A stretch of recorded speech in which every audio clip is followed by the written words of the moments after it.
welcome back to our channel. I hope you all are doing well. So let us begin with the chapter number 12 of English, and the name of the chapter is The Eagle and the Beetle. Right? So let us begin with this and try to understand what they are telling us. A beetle loved a certain hare and wandered with him everywhere, right? So they are saying that once there was a beetle who actually loved a hare. Hare is mentioned for a rabbit over here, right?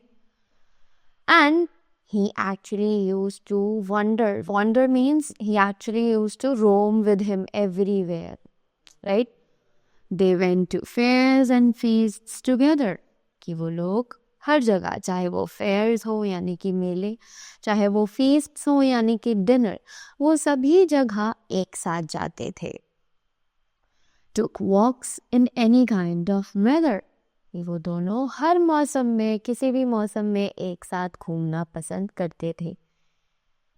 Talked of the future and the past on sunny days और overcast, कि वो लोग अपने future, अपने past, सभी चीज़ों के बारे में बात करते थे. ऑन सनी डेज और ओवरकास्ट यानी कि जो सनी डेज होते थे या फिर ओवरकास्ट, लाइक कुछ भी मौसम हो, they used to talk, they used to spend time each other. But since the friendship was so pleasant, lived for the most part in the present. पर क्योंकि उनकी जो फ्रेंडशिप थी वो बहुत अच्छी जा रही थी, तो वो दोनों अपने प्रेजेंट में ही रहना पसंद करते थे. वो ज़्यादा फ्यूचर या पास्ट की बातें डिस्कस नहीं करते थे, right?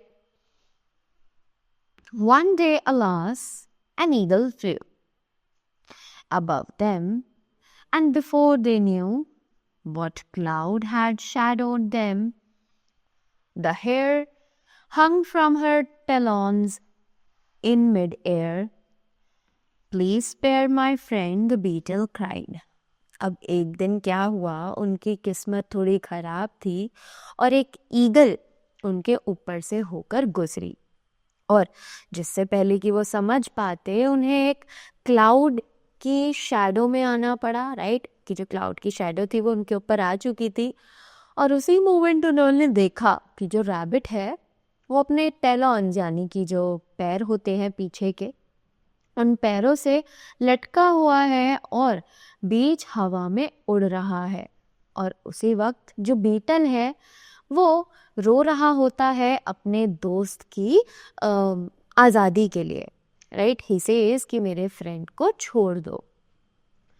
But the great eagle sneered with pride, you punny servile cloddish bug, right? अब पर जो ग्रेट ईगल है वो तो किसी पर रहम नहीं करता है, यू नो. ईगल अपने प्राइड यानी कि अपने घमंड के साथ उड़ता गया और बोला कि तुम बिल्कुल बेवकूफ़ हो. उसने बग को एक बेवकूफ़ बोला. गो ऑफ एंड हाइड योर अगली मग. उसने बोला कि यहाँ से चले जाओ और अपने इस मग को छुपा लो, right? How do you dare assume the right to meddle with my appetite? This hare's my snack. Have you not heard? I am the great gorgeous bird, right? अब उसने बोला कि तुम्हारी हिम्मत कैसे हुई कि तुमने ये चीज़ बोली कि मैं इसे छोड़ूंगा. एक्चुअली ये जो रैबिट है ये मेरा स्नैक है. एपेटाइट मीन्स ये मेरी डाइट का हिस्सा है, राइट? और क्या तुमने सुना नहीं है मैं कौन हूँ? क्या तुम मुझे जानते नहीं हो? मैं हूँ गॉड जीसस का एक बहुत अच्छा bird, right? Nothing can harm me, least of all a slow pathetic droning ball, right? उसने बोला कि मेरा नुकसान कोई भी नहीं कर सकता है, राइट? कोई भी मुझे कोई नुकसान नहीं पहुंचा सकता है, राइट? और तुम जैसे कि तुम एक धीरे चलने वाले स्लो पैथेटिक जानवर हो, तुम तो कुछ भी नहीं कर सकते हो. Here, keep your friend's head. And she tore the hare's head off and swiftly bore his bleeding torso to her nest, ripped off his tail and ate the rest. Right? अब क्या हुआ? अब उस ईगल ने बोला, उस eagle और beetle के बीच में जो लड़ाई चल रही थी, अब उसमें ईगल ने बोला कि लो अपने फ्रेंड का सिर रख लो अपने पास ही।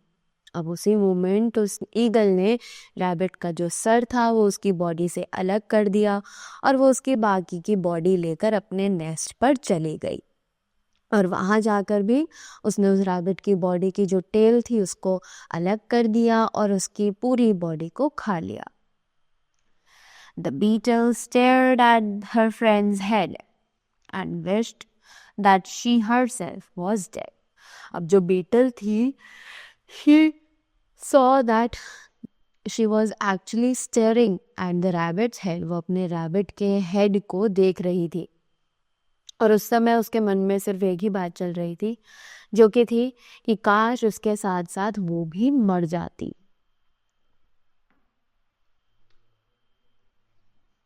She would avenge his cruel death, that she would make the eagle pay for what she had performed today. अब उसने ठान लिया था कि वो इस चीज़ का बदला, जो रैबिट को उसने इतनी बुरी मौत दी है उसका बदला तो वो ईगल से लेकर रहेगी।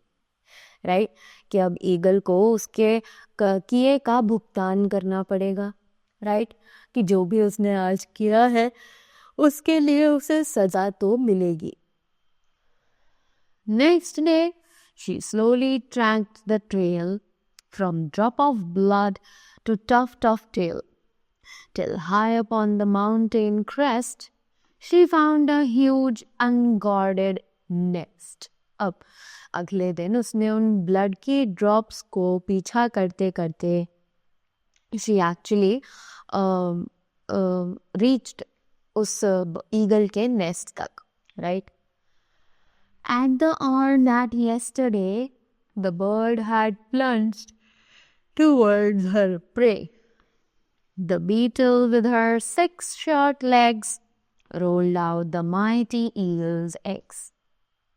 कि उस दिन एक समय पर जो बर्ड थी वो अपने खाना ढूंढने के लिए वहां से गई और बीटल ने अपने छोटे छोटे 6 लेग्स से जो उस ईगल के एग्स थे उनको रोल करना शुरू कर दिया। She left at once, but she could hear the eagle's screams of pain and fear. When later she returned and found the broken eggshells on the ground. अब उस बीटल ने जब एग्स को धक्का दिया, रोल करना स्टार्ट किया, तो वो एग्स जो है वो नीचे गिर गए और फूट गए। अब उसके बाद वो वहाँ से चली गई, पर वो एक्चुअली दूर जाने के बाद भी ईगल के रोने और चीखने की जो आवाज़ें थी वो सुन सकती थी जब ईगल ने उन टूटे हुए एग्स को वहाँ पर देखा था। Right? Next day the eagle moved her nest 10 miles or more towards the west, but still the beetle's scrutiny followed her flight from rock to tree. Right? कि अगले दिन ईगल अपने नेस्ट को वहां से 10 मील दूर ले गई और वेस्ट की तरफ चली गई। अब पर बीटल ने तब भी उसका पीछा नहीं छोड़ा और बीटल ने उसे फॉलो किया फ्रॉम रॉक टू ट्री। वो एक रॉक से दूसरे रॉक पर जाती थी, ट्री से ट्री पर जाती थी और उस ईगल का पीछा करती रहती थी। When finally the eagle laid another clutch, the beetle made. और उसके बाद जब ईगल ने दोबारा से वो अंडे ले किए तब बीटल ने दोबारा से एक प्लान बना लिया था। Straight for the nest in which they lay, and when the bird was hunting prey, with much fatigue but a little sound, rolled the great eggs onto the ground. कि जिस nest में वो उन birds ने अपने अंडे दिए थे, राइट? और जब वो बर्ड जो है अपना खाना ढूंढने के लिए दोबारा से गई तब भी वहाँ पर थोड़ी सी आवाज़ के साथ पर उस बीटल ने फिर वही किया, उसने एग्स को रोल किया और धीरे से उन्हें ग्राउंड पर गिरा दिया. When this had gone on for a year, the eagle, crazed with rage and fear, कि जब ये ही प्रक्रिया 1 साल तक चलती रही, तब जो ईगल थी उसे बहुत ज़्यादा गुस्सा आने लगा, राइट, और वो बहुत ज़्यादा डर भी चुकी थी. Would turn back, screeching in mid-air whenever she would sight a hare. The far dawn of the beetle's flight shattered her calm by day or night. Right? अब क्या हुआ कि उसने दोबारा से वो सभी चीज़ें रिकॉल करनी शुरू करी कि जब वो मिड एयर में उस रैबिट को लेकर उड़ गई थी. Right, whenever she would sight a hare, जब भी वो एक खरगोश को देखती थी तो उसे उसी की याद आ जाती थी. The far drone of the beetle's flight shattered her calm by day and night. For weeks on end, she scarcely slept. कि वो वीक्स में बहुत ही मुश्किल से सोती थी. राइट, वो अपने एग्स को छोड़कर कहीं जाती ही नहीं थी. She laid her eggs in grief and wept when what she feared had come to pass. अब उसने दोबारा से अपने अंडे ले किए और वहीं पर वो बैठी रही. Right, she started crying over there, क्योंकि उसे डर था कि जो चीज़ पहले हो रही थी वो दोबारा से ना हो जाए. And her smashed brood lay on the grass. At last she cried, "What is the use of bearing your protection, Jesus?" अब एंड में उसने कहा जीसस से रोते हुए कि आपकी सुरक्षा करने का क्या फ़ायदा है जब मुझे लगातार नुकसान हो रहा है. Right, What a small evil clot of mud has massacred my flesh and blood. Right, कि एक छोटा सा वो तिनका वो एक्चुअली मेरी पूरी लाइफ जो है वो बर्बाद किए जा रहा है. King of gods, where may I rest? Where may I safely build my nest? अब वो भगवान से रो रो कर भीख मांगने लगी कि मैं कहाँ जाऊँ, मुझे कहाँ पर शांति मिलेगी और कहाँ पर मैं अपने नेस्ट को सुरक्षित रख पाऊंगी. Where lay my eggs without mishap? Here, said the god, here in my lap. अब जब उसने गॉड से बोला कि कहाँ मैं अपने अंडे जो है वो बिना किसी दुर्घटना के दे सकती हूँ. राइट, तो गॉड ने उसे जवाब दिया कि तुम यहाँ मेरी गोद में उन्हें अपने अंडों को ले कर सकती हो. And so the eggs lay more secure than they had ever lain before. और इसी तरह से जो अंडे थे वो और भी ज़्यादा सिक्योरिटी में थे. राइट, जितने कि वो पहले कभी हुआ करते थे. What in the universe could be more safe than Jesus' custody? और अब ईगल को भी लगने लगा कि इस यूनिवर्स में और क्या ही हो सकता है. राइट, कि इस यूनिवर्स में जीसस की लैप से ज़्यादा और क्या सेफ जगह हो सकती है. So thought the eagle, till one day the beetle saw them where they lay. और ईगल ने यही सोचा कि एक उस दिन का वेट किया कि वो कब एग्स ले करे, और जब तक कि बीटल को पता नहीं चल जाता कि ईगल ने अपने एग्स अब कहाँ ले किए हैं.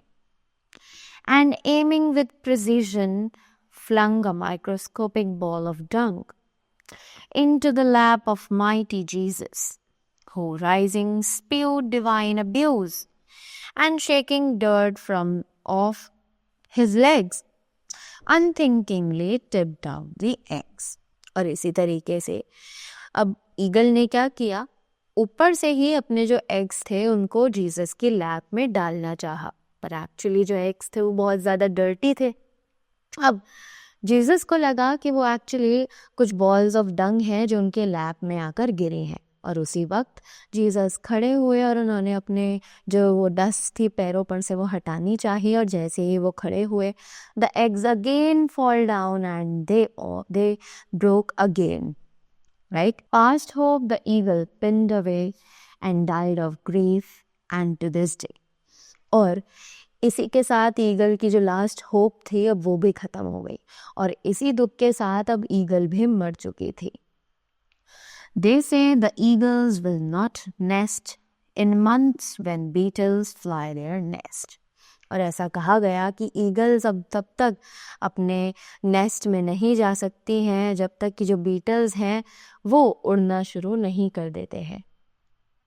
But others, no so superstitious, merely assert that fate's capricious and that the strong who crush the weak may not be shown the other cheek.